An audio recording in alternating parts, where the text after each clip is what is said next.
So next is from that boy Miho, and the subject is Meltzer's influence on AEW. Hi guys, heard you talk about AEW's underperforming ratings and dyslexic shows. I know Meltzer has defended AEW and whatever they do, and he usually just justifies it with his ratings on Twitter. He spin zones the ratings to make it seem like more people are watching it than not. Also, the shit he talks about how great they're doing in the 18 to 49 demo than WWE, but then won't tell you WWE still did double that demo. Anyways, with as much as the AEW people worshiping Meltzer, do you think this is the reason why they can't grow? Because Meltzer's telling me them everything is fine when it's not. Thanks, Eric. This is my issue with Dave, okay, is because he is the epicenter of the echo chamber right now, right? And he's got a lot of fans. Well, everybody and their mother reads, either gets the Observer online or they get it sent to them. So there's a lot of people. I don't, okay, but I know a lot. Joe does. Conan, you all get the Observer and have for how many years? For a long time. So the guy obviously does have influence, because everybody's reading this guy's material nearly every single week, like almost everybody in the business, right? I think the problem with Dave with this is that because he's consulted with AEW, given Tony Khan ideas and stuff, everything, that he is kind of like compromised. More of not compromised. He's just a fan of their stuff, and you can just basically see it. It's like if there's something on the show that's 80% of the people didn't like, he comes in and kind of defends it. Like I've seen that happen a lot, but bro, the guy's a fan of the product. He's immersed in it. The executive vice president's name, their finishing move after him.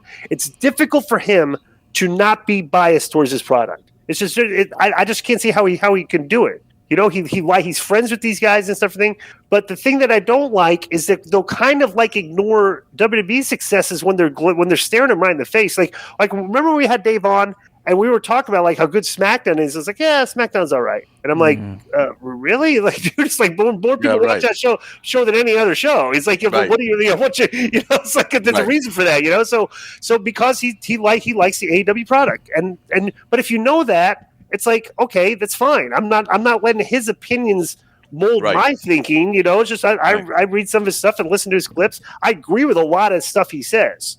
But I just disagree on things like, I disagree on a lot of stuff. So, but I don't think but I do think I don't think the guy here said something about that WWE was doing double AEW in the 18 to 49 demo. I don't think that's correct. No. They're doing incorrect. SmackDown's the Raw numbers are near the demos of AEW. They're getting close, right? But there's still like 700, 800,000 more people watching. But I think the guy said they were like double. I was like, what? Right, but SmackDown in the 1849 is beating them decisively. So, but there's 2.2 million people watching that show, and since it's on network television. So, next is from this is an interesting one. Patrick. Now, when you say 2.2 million people are watching, what are you alluding to? That's a lot or little to you? It's the most of any show right now. Right. It's not. It's the Raw's doing like 1.8, and AEW is between like 1 million to 1.1 or 900,000, and NXT does like around 700,000. Right. But you look at on Friday night, that other show, which is not going to do good in the ratings. Rampage. Yeah, they're just going to do one. What are they doing?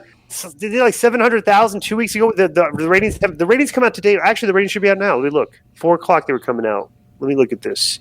Joe, look that up. The ratings. Go look at Brandon Thurston or Brian Alvarez on Twitter and see if they got the ratings.